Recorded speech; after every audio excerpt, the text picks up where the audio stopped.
Is there a green screen behind you? Dang it, how did he find out? Yeah, there is a green screen behind me. As you can see, that's actually a green screen. I also wear a green shirt because I don't actually have that many different shirts. So when I want to wear a different shirt, I just CGI it into me. Yeah. There are a lot of Genie movies out there, and before Avatar 2 comes out, I decided why not check out some of the worst Genie movies, so when this movie does come out, it won't be as bad as you think. There's even one that came out in 2012 called Aladdin and the Death Lamp, which is, oh god, which is so boring. Look at that score. That's nice. But the movie that we're gonna be looking at today is called Miracle Beach. I wanted to choose a movie that's not that horrible with CGI or that just trash. I wanted to choose a movie that had a budget, had people trying, but it just came out fucking horrible, because that's more interesting to criticize than just bad CGI and just bad budget and everything. Now this movie came out in 1992, and even though it's pretty much kid-themed with Santa, the Easter Bunny, and this Genie college and all this kid stuff, you probably didn't watch it when you were a kid. It won't make sense right now. I'll spill the beans at the end of the video why this movie just doesn't make sense. I'm flying free, yeah. The movie starts off with our main protagonist, Scotty, at his workplace. He's just casually sitting there when he's supposed to be working. Yo, hairball, where my french fries?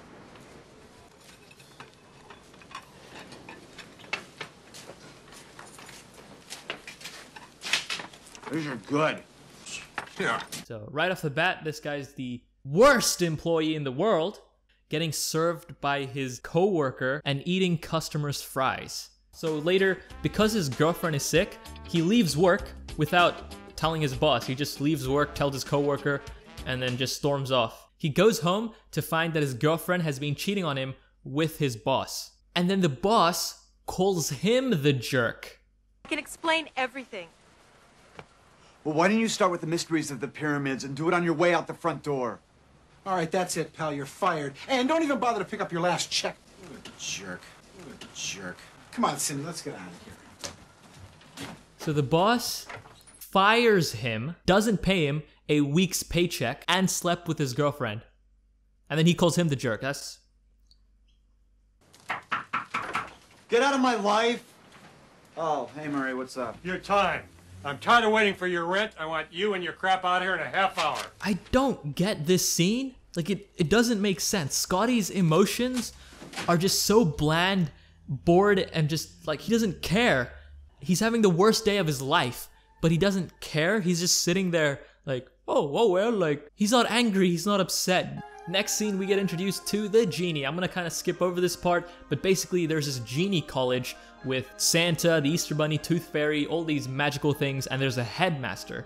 Now the Genie is actually late to class, or school, or whatever you call this, and this is the level of comedy that you're gonna receive in this movie. I'm here! You're late. My lamp wouldn't start.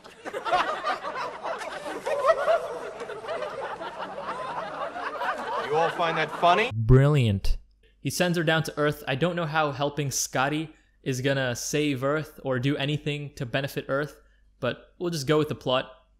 Think of it as a goodwill mission. You could be the first one to help restore their confidence, huh? Right after that, we cut to Scotty just strolling with his livelihood in a trolley, and then we find, is that Mr. Miyagi from Karate Kid? These two are Scotty's best friends. If you've ever watched Bill and Ted's Excellent Adventure, all the writers of this movie did is take a copy of Bill and Ted's Excellent Adventure, put a paper on it, and then traced them out. And then that's the characters. You know what, Lars? We should bring him to the party tonight and get him back in the saddle, if you know what I mean, huh?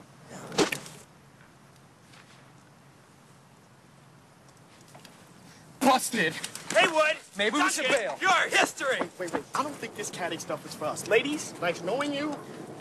They have this full setup, and then Dude Perfect comes in, and says, "What are you doing here?" Now, I've watched this scene about 20 times, and I still don't get what the hell is going on here. It makes no sense. It's completely incoherent. You can't have this ever happen to you, but comedy. So Bill and Ted invite Scotty to this party, and at the party, we find out that Scotty's even worse of an employee. Just watch this scene. Oh, look, there's Scotty McKay. You know Scotty? Yeah, he used to do yard work for me. Yeah, me too.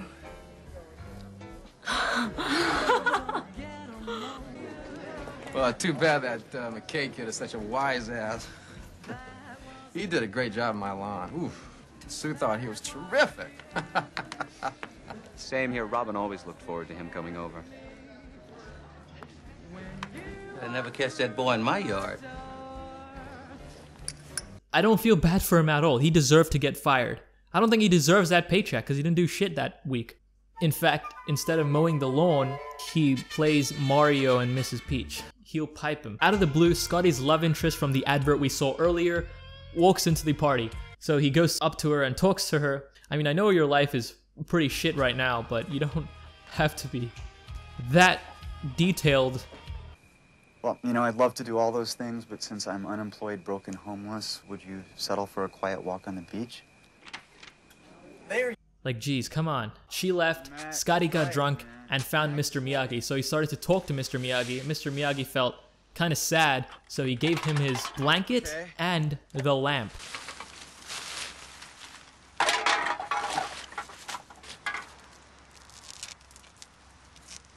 The only thing you really need is a good blanket.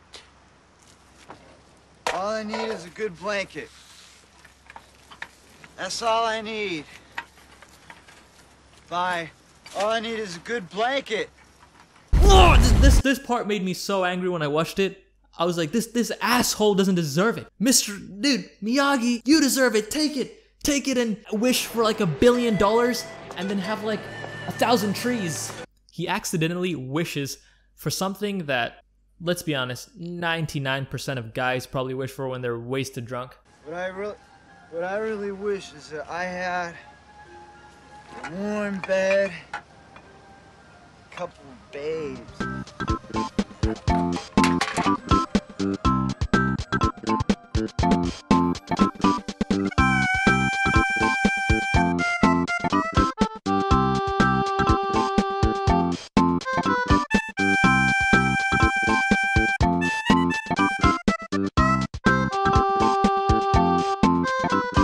And then that's where he meets the genie. I wish that I was showered up and in a fresh set of clothes. You did that? No one can actually see her except for Scotty, and then finds Dana, his love interest from before. Scotty, being the Scotty guy that he is, wants to impress Dana, so he challenges her friend to a volleyball match. And the guy says, if you play with him and win, then I'll give you $100. Okay, you're on. All right, fine, smartass, you're on. Okay, bud, you're on. Let's go.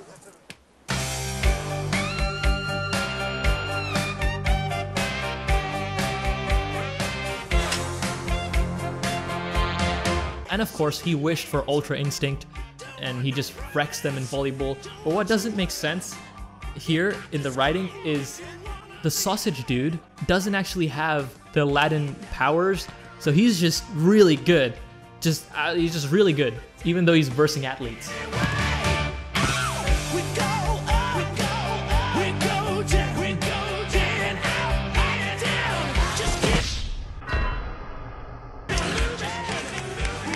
Deborah. It's Dana. After they pretty much destroy Dana's friends, Dana gets impressed, and Scotty walks off, goes to Bill and Ted, and shows them the genie, because of course they're his best friends. They don't really have a point in this movie. They're just the side characters that have no effect on the story whatsoever. So the three wish for a beach resort, and then later Scotty sees Mr. Miyagi and realizes, oh wait, he's the one that gave me the lamp. What can I do to repay him? I have unlimited wishes. This genie isn't one that gives me only 3, it's unlimited. What can I do to help the guy out?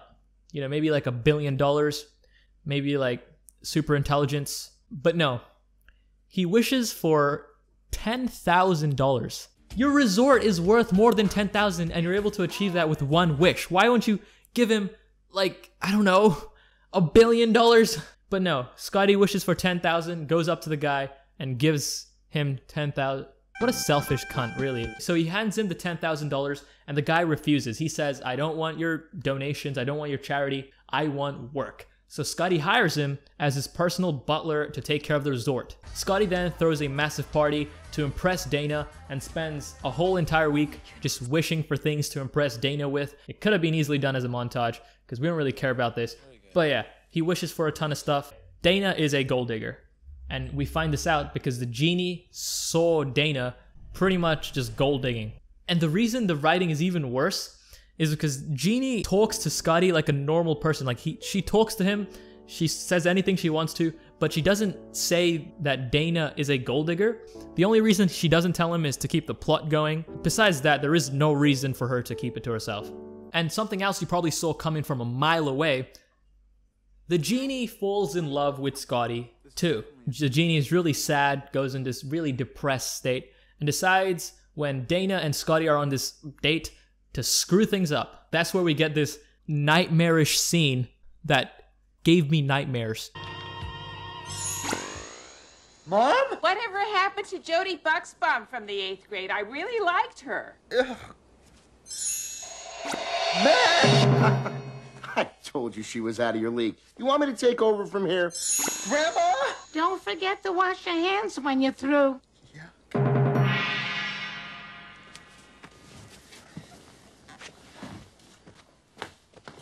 The mystic headmaster comes in and tells the genie you shouldn't interfere with his life, and if you do it one more time, you get banished into your lamp. Now, the genie could have easily just told Scotty she's a gold digger, she's doing this to a lot of guys, trust me, she's not worth it. But she doesn't, and then enters a bikini contest where Dana is also entered and then wins, taking the trophy from Dana, which makes Scotty angry. Scotty finds out everything. I'm really skimming because this part's like really boring. Answer me! I was just trying to keep you from getting hurt. Tonight is a very special night for Dana and me. I don't want you to grant me any more wishes. I don't even want you to hear me. Do you understand? No more wishes, no more tricks. I will handle this evening alone. You got it? Yes, Master. Good. Good. And since the genie interfered with Scotty's life twice, by midnight, she will get banished into the lamp and lose all her powers. While Scotty's on his date, he realizes, oh my god, wait a minute, I actually don't like this chick. She is a gold digger. I like the genie more. Once Scotty finds out, he goes back to the merchant, asks him, hey dude, what's going on? What do I do? And he tells him, just say what you have to say. It's that simple. But she can't hear me. She can. Genie, I love you. What did you say? I said, Genie, I love you. I love you too, Scotty. I wish that we could live happily ever after. Sorry, I forgot, no more wishes. And basically in all cliche movies ever, they literally run into the sunset. Are you ready for the biggest twist in the movie that pretty much saved the movie for me? This one twist made this movie 10 out of 10. Would recommend. Mr. Miyagi is actually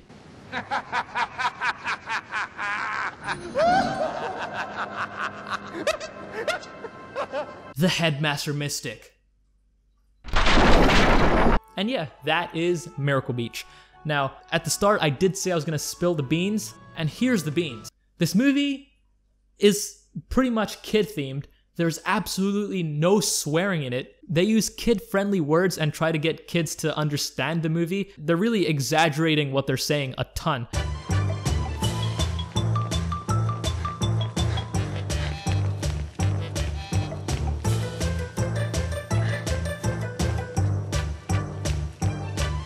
There's Santa, the Easter Bunny, Tooth Fairy, Genie, college, and then out of nowhere, they just shoehorn some nudity in there, making this movie R18, which makes no sense. Like, I was so confused. There is a clean version, and that's actually the version I watched. I watched the clean version. After I wrote a script, I realized the actual version itself, when it came out, the reason it was so unpopular is because it was R18. Which adult would watch this? It doesn't make sense. Like, everything about his laugh, just everything about this movie is kid-themed. Now when Will Smiths Aladdin comes out, you won't be so surprised because you've already seen probably the worst Genie movie out there. And yeah, that's it. I'll catch you later.